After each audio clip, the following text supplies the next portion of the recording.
बहुत समय पहले की बात है। चंदनपुर गांव में मनोज नाम का एक लड़का अपनी पत्नी और अपनी माँ के साथ रहता था। माँ एक अध्यापिका थी जिसके रिटायरमेंट के बाद उन्हें पेंशन मिला करती थी। इस पेंशन से उनके घर का खर्च चलता था। इसी का फायदा उठाकर मनोज कोई भी काम नहीं करता था। गांव में घूमना और इधर की बातें उधर करना उसका रोज का काम हो गया था। सुनो हरिया काका, मैंने सुना कि आपके खेत में जो कल जानवर चरने आए थे वो मुकेश के जानवर। मैंने अपने कानों से सुना कि वो सब जानबूझकर आपके खेत में अपने जानवर को ले जाकर छोड़ दिया था। मेरी बात मानो काका, इसका बदला तुमको लेना होगा, क्योंकि गांव में अगर अन्याय होगा तो मनोज उसे सहन नहीं करेगा। बेटा मनोज, अब देखना ईंट का जवाब पत्थर से कैसे दिया जाता है। मैं तुम्हें दिखाऊंगा। उन्होंने मेरी एक खेती बर्बाद की, मैं उनकी सारी खेती बर्बाद कर दूंगा। अब तुम अपने घर जाओ और कल सुबह आते ही गांव में सबसे पहले खबर यही होगी कि मुकेश की खेती बर्बाद हो गई। ऐसे ही वो गांव वालों को लड़ाता रहता, कभी इधर से तो कभी उधर से। इसकी वजह से पूरा गांव पागल सा हो गया था और इसके घर वाले भी इसे हमेशा परेशान रहने थे। सुनो मनोज बेटा, जिम्मेदारी को समझ लो। कब तक मेरे सहारे जीते रहोगे? एक ना एक दिन तो मुझे मरना ही है। इसलिए मैं चाहती हूँ कि मेरे जीते जी तू कुछ कर ले। अम्मा, इन्हें समझाना बेकार है। अगर इनको कोई काम करने को कहोगी ना तो इनका एक ही काम है, देसी बटर चिकन की दुकान खोलना। अब तुम ही बताओ अम्मा, ना आप मटन चिकन खाती हैं ना मैं। अब आप बताओ कि क्या इसी चीज की दुकान खोलना सही है? बिल्कुल सही कहा चंपा। मेरी दुकान के बारे में मत बोलना। आज नहीं तो कल मैं दुकान खोलूंगा और देसी बटर चिकन बनाऊंगा।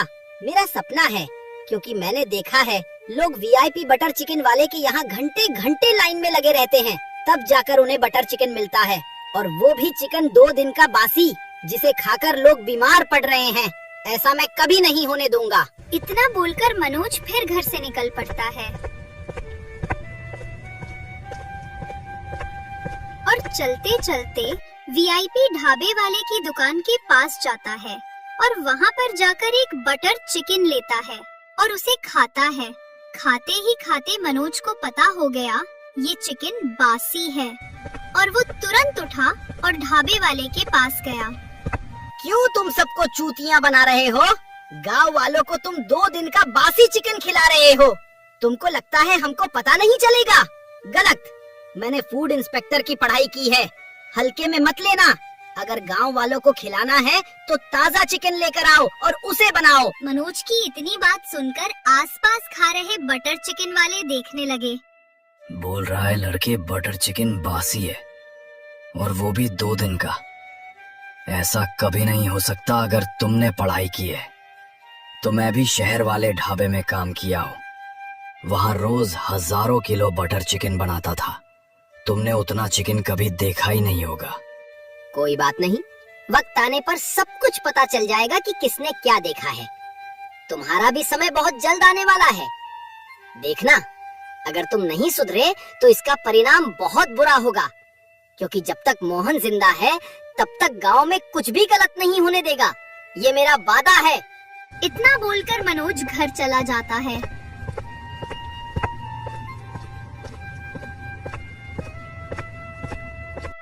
और सो जाता है। सुबह होते ही मनोज की अम्मा की तबीयत खराब हो जाती है और फिर मनोज दौड़ा दौड़ा वैद्य के पास जाता है।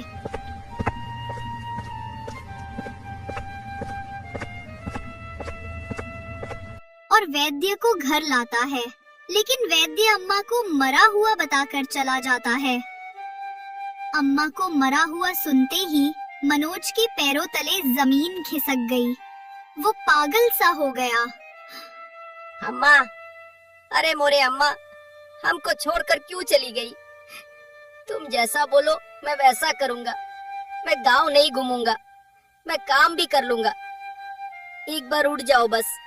चंपा अम्मा को बोलो उठ जाए। मनोज ऐसे ही चिल्ला रहा था गांव वाले उसे सांत्वना देते हैं और फिर मनोज की अम्मा का अंतिम संस्कार कर देते हैं। अम्मा के मरने के बाद मनोज एकदम से टूट जाता है। अब वह गांव में जाता पर किसी से कोई बात नहीं करता था। लोगों को समझ आ गया कि मनोज अब सुधर चुका है। धीरे धीरे अम्मा का कमाया पैसा खत्म होने लगा। मनोज को पता चल गया कि अब वक्त आ गया है कुछ करने का। इतना सोचकर वह अपने घर गया। सुनो चंपा, अब वक्त आ गया कुछ करने का। मुझे पता है कि तुमको मीट मांस नहीं पसंद, लेकिन मुझे पसंद है और मुझे बनाना भी अच्छे तरीके से आता है। इसलिए मेरी बातों का बुरा मत मानना। इसी हफ्ते मैं सोच रहा हूँ कि अपना एक ठेला लेकर उस पर बटर चिकन बेचूं। बोलो, क्या तुम मेरा साथ दोगी? हाँ, क्यों नहीं, बिल्कुल। अगर अब इस वक्त मैं आपका साथ ना दूं तो घर नहीं चलेगा, क्योंकि अब अम्मा रही नहीं, पैसा आने का कोई जरिया नहीं बचा। अगर आपकी इच्छा बटर चिकन बेचने की है तो आप बेच सकते हो। मैं भी आपका सहयोग करूंगी। आप चिकन को घर पर लाना, हम दोनों मिलकर तैयार करेंगे और फिर आप ले जाकर गांव में बेच देना। चलो ठीक है, जो भी बनाई हो फटाफट निकालो, बहुत जोरों से भूख लगी है। अब सुबह बात करेंगे। मनोज के इतना कहते ही चंपा मनोज को खाना लगा देती है। मनोज खाना खा लेता है और दोनों सो जाता है। और फिर अगली सुबह होते ही मनोज घर से कुछ पैसे लेकर बाजार निकल जाता है।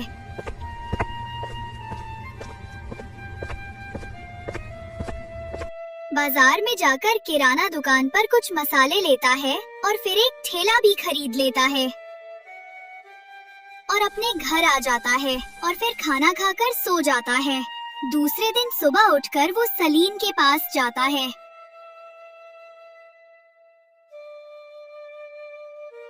और ताजे ताजे चिकन लेकर अपने घर आता है। घर आकर बटर का तड़का लगाकर चिकन को अच्छे तरीके से भूनकर बटर चिकन तैयार करता है। सब कुछ तैयार होने के बाद मनोज अपना थैला गांव के चौपाल पर लगा देता है, जिस पर लिखा होता है देसी बटर चिकन। लोग आते जाते पर कोई भी दुकान पर नहीं आता। तभी गांव का जगदीश दुकान पर आता है और मनोज से कहता है, अरे मनोज, तुम पागल हो क्या? लोगों को वीआईपी बटर चिकन वाला पसंद है, क्योंकि वो सस्ता और अच्छा बनाता है। लोगों को देसी कहाँ पसंद आएगा जब उन्हें वीआईपी मिल रहा है तो। इसलिए तुम इसके चक्कर में मत पड़ो, कुछ दूसरा कर लो, क्योंकि कंपटीशन बहुत ज्यादा हो गया है। तुम उसका मुकाबला नहीं कर पाओगे। भैया जगदीश, एक दिन में कोई महान नहीं बनता। उसके लिए रोज थोड़ी थोड़ी मेहनत करनी होती है। देखना, एक दिन मेरा बटर चिकन पूरे गांव में मशहूर हो जाएगा। लोग वीआईपी को छोड़कर देसी पर ना आए तो जो कहना, मैं उसको हर जाऊंगा। चलो ठीक है, अब तुम्हारी दुकान तक आ गया हूँ। तब एक प्लेट चेक कराओ, देखूं कैसा बनाते हो। अगर मुझे जमा तब मैं पूरे गांव में तुम्हारा प्रचार करूंगा। अगर मुझे अच्छा नहीं लगा तो पैसे भी नहीं दूंगा। जगदीश के इतना बोलते ही मनोज जगदीश को एक प्लेट बटर चिकन देता है। जगदीश उसे खाता है और फिर मनोज से कहता है, कसम से यार, गजब का स्वाद है। बस इसमें एक चीज की कमी है और वो है मेरे दादाजी के मसाले। अगर तुम उस मसाले को डाल दोगे तो मैं तुमसे वादा करता हूँ कि लोग अपने घर से तुम्हारे ठेले तक दौड़ते आएंगे। मैं सुबह मसाले लेकर तुम्हारे घर आऊंगा। इतना बोलकर जगदीश वहाँ से चला जाता है और मनोज का पूरा बटर चिकन बच जाता है। फिर वो उसे लेकर घर आता है और फिर घर आकर चंपा से कहता है, चंपा, आज एक भी ग्राहक नहीं आया, केवल जगदीश को छोड़कर। उसने बटर चिकन को चेक किया, बोला सब ठीक है, और उसने बोला कि मैं सुबह अपने दादा के हाथों का बना मसाला लाऊंगा, जिसको डालते ही एक अजीब सी महक उठेगी और लोग भागते भागते ठेले के पास आएंगे। ठीक है, ठीक। और मैंने भी पता किया सरला भाभी से। उन्होंने बताया कि बड़े साइज का चिकन ना ले, छोटे और आधा किलो का चिकन कटवाएं, क्योंकि उनका स्वाद लजीज होता है। इसलिए कल सलीम से बोल देना कि मेरे लिए ज्यादा बड़े साइज का चिकन ना काटे, क्योंकि अगर हम वीआईपी चिकन वाले की बराबरी करने निकले हैं तो हमें कुछ अलग करना ही होगा। अगर लोग अपनी मदद कर रहे हैं तो इसका मतलब कहीं ना कहीं वे अपने लिए सोच रहे हैं। हाँ, तुम सही बोल रही हो। हमें कुछ अलग करना होगा और कल से मैं कुछ यूनिक मसाले के बारे में भी जानकारी लूंगा। अगर बात बन गई तो मजा आ जाएगा। इतना बोलकर वो दोनों सो जाते हैं और अगली सुबह होते ही मनोज चिकन लाने चल देता है।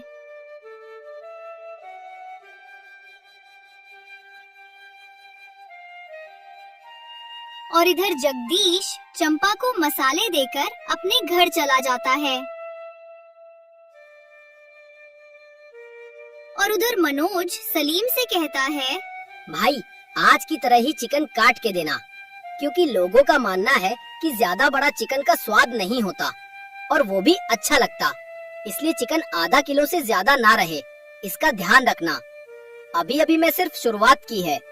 जैसे जैसे मेरी दुकानदारी अच्छी होगी मैं वैसे वैसे तुमसे और ज्यादा डिमांड करूंगा। ठीक है मनोज भाई, परेशान बिल्कुल भी ना रहो। तुम्हारी दुकान चलने में मैं पूरी मदद करूंगा। तुम जैसे साइज मांगोगे मैं वैसे साइज का चिकन काट कर दूंगा। अब तुमको कहना नहीं पड़ेगा, तुम आओगे और तुम्हारा चिकन पैक करके रखा रहेगा। इतनी बात कर मनोज चिकन लेकर अपने घर आता है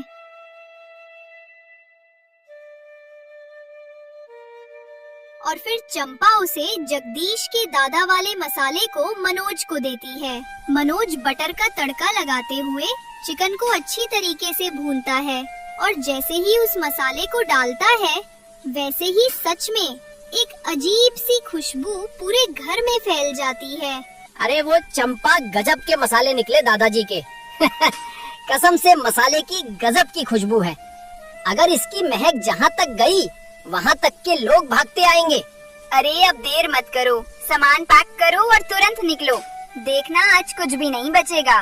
चंपा की इतनी बात सुनकर मनोज अपना ठेला गांव के चौपाल पर लगा देता है और फिर थोड़ी देर तक इंतजार करता है। जब खुशबू गांव तक फैली तब गांव के लोग दौड़े दौड़े मनोज के ठेले के पास आए और बोले, अरे क्या बनाए हो यार, गजब की खुशबू है। एक प्लेट लगाओ तो देखूं कैसा बनाते हो। जिसकी महक इतनी सुंदर है उसके खाने का मजा ही कितना सुंदर होगा। चलो देर मत करो, एक प्लेट लगा दो फटाफट, मुंह में पानी आ रहा है। अरे बिल्कुल भैया, आप बैठे, मैं तुरंत आपके लिए गर्मा गर्म बटर चिकन लगा रहा हूँ। इतना बोलकर उसको बटर चिकन की प्लेट दे देता है और उसके खाते ही खाते और भी लोग इकट्ठा हो जाते हैं। देखते ही देखते काफी भीड़ हो जाती है। मनोज को एहसास हो गया कि ये जादू उस दादा के मसाले की है और ऐसे बिकते बिकते थोड़ी देर में ही मनोज का सारा बटर चिकन खत्म हो जाता है और वो फिर बहुत खुश होता है। अपनी दुकान बंद कर वो तुरंत घर आता है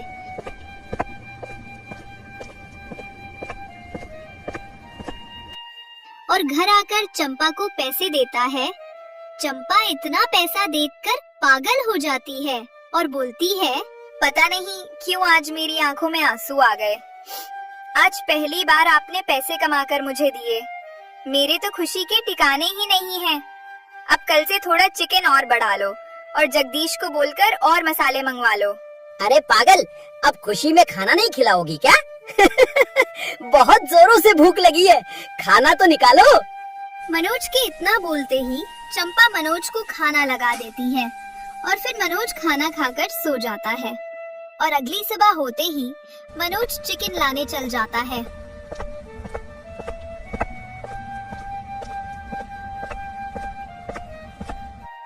और वहाँ पर जाकर सलीम से थोड़ा और चिकन बढ़वा लेता है और फिर घर जाकर रोज की तरह बटर चिकन तैयार करने के बाद दादा का सीक्रेट मसाला डाल देता। सब कुछ तैयार होने के बाद मनोज अपना ठेला गांव के चौपाल पर लगा देता है और रोज की तरह ग्राहक आते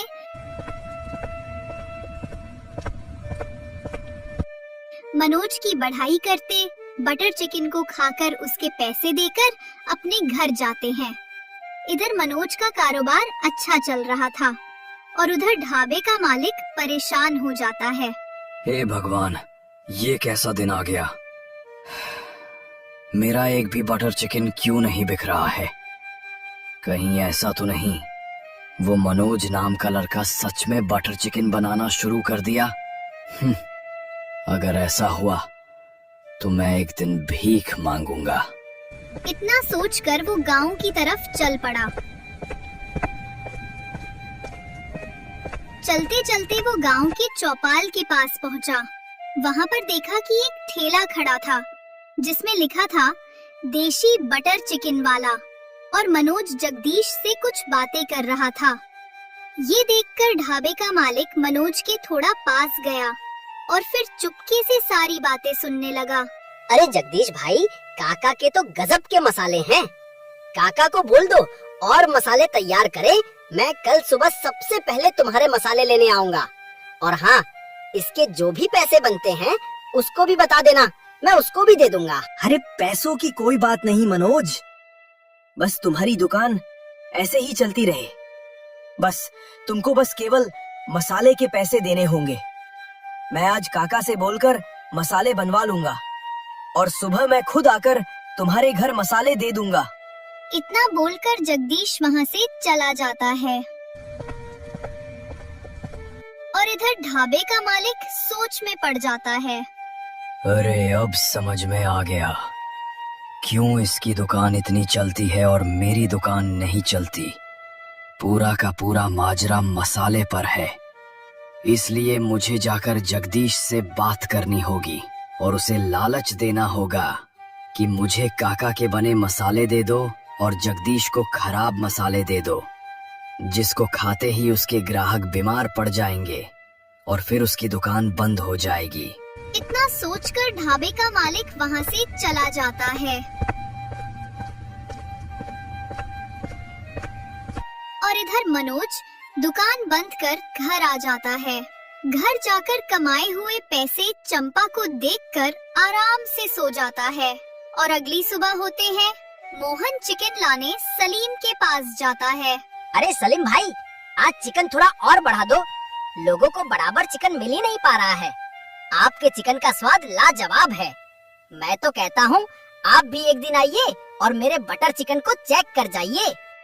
अरे मनोज भाई, स्वाद तो रहेगा ना, क्योंकि सारे चिकन देसी मुर्गियों के।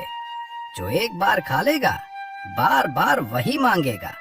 और हाँ, मैंने भी तुम्हारे देसी बटर चिकन के बारे में सुना है। किसी न किसी दिन में भी आऊंगा और खाकर जाऊंगा। ठीक है सलीम भाई, जब मन करे तब आना। अब मेरे चिकन दे देते तो आज और दुकान थोड़ा पहले खोलना है। मनोज सलीम से चिकन खरीदकर घर आने लगता है।